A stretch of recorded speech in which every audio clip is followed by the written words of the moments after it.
Andrea Palladio, Italian architect.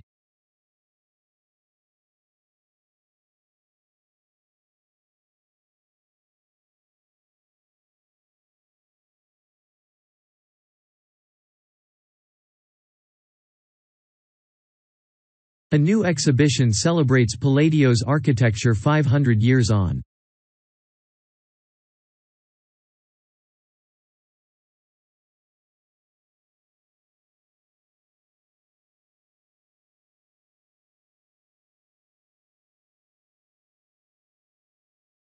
Section A.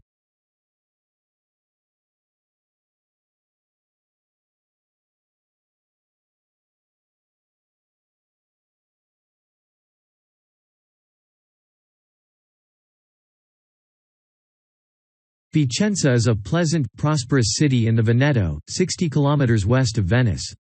Its grand families settled and farmed the area from the 16th century. But its principal claim to fame is Andrea Palladio, who is such an influential architect that a neoclassical style is known as Palladian.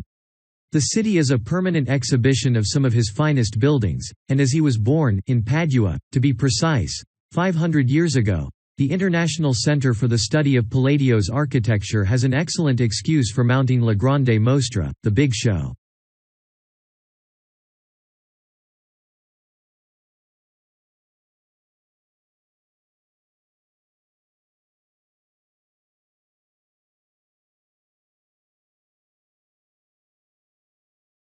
Section B.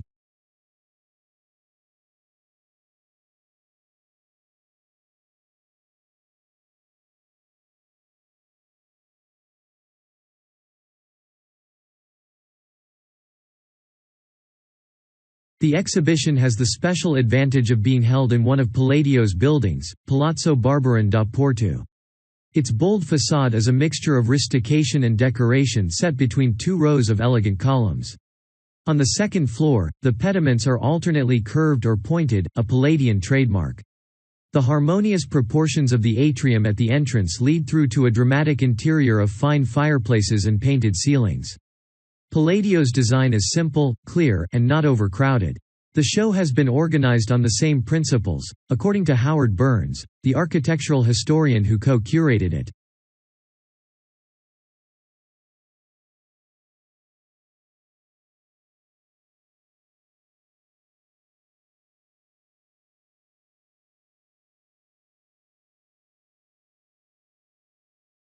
Section C.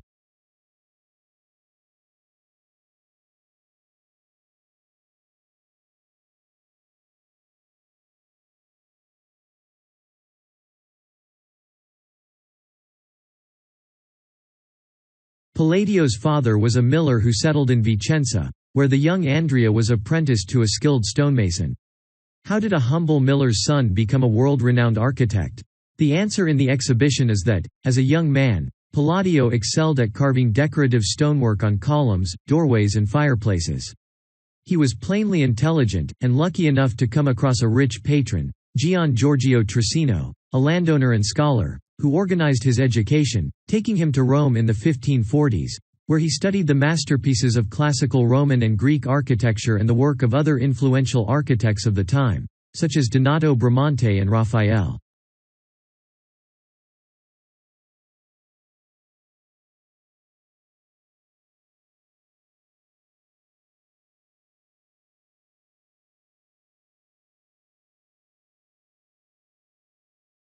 Section D.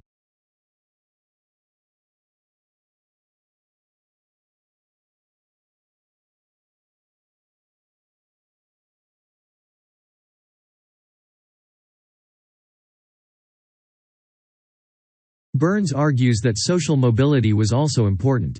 Entrepreneurs, prosperous from agriculture in the Veneto, commissioned the promising local architect to design their country villas and their urban mansions.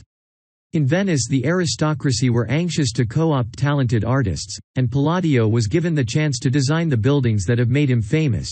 The churches of San Giorgio Maggiore and the Redentor, both easy to admire because they can be seen from the city's historical center across a stretch of water.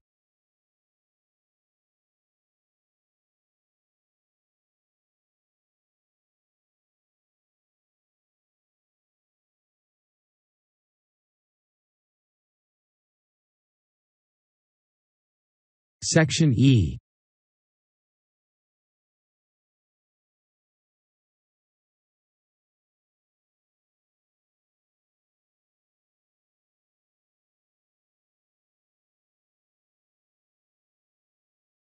He tried his hand at bridges. His unbuilt version of the Rialto Bridge was decorated with the large pediment and columns of a temple.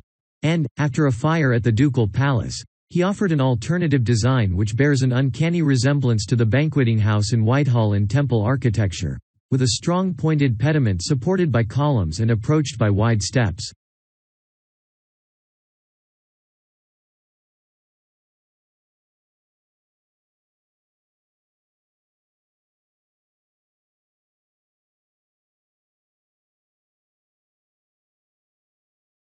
Section G.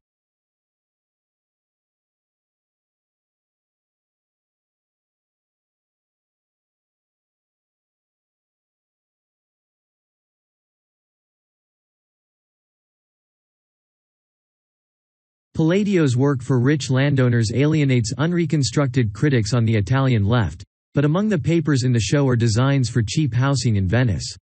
In the wider world, Palladio's reputation has been nurtured by a text he wrote and illustrated, Quattro Libri dell'Architettura.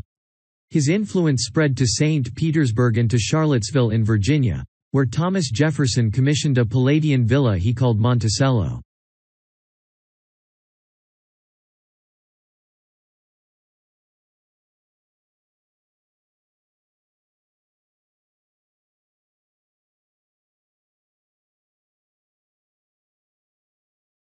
Section H.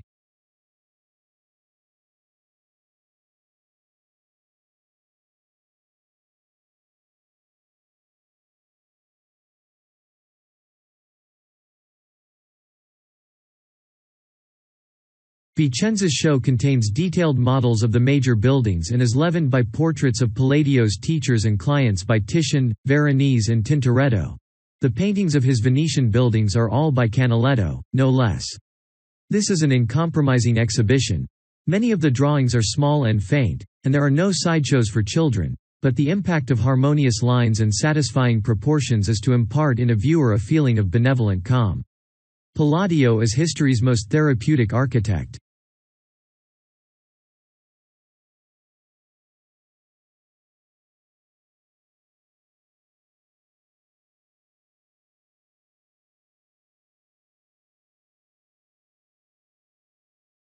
Section I.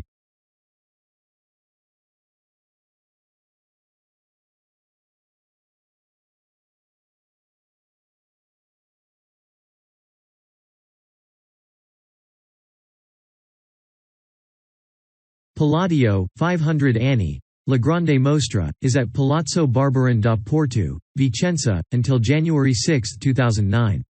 The exhibition continues at the Royal Academy of Arts, London, from January 31 to April 13, and travels afterwards to Barcelona and Madrid.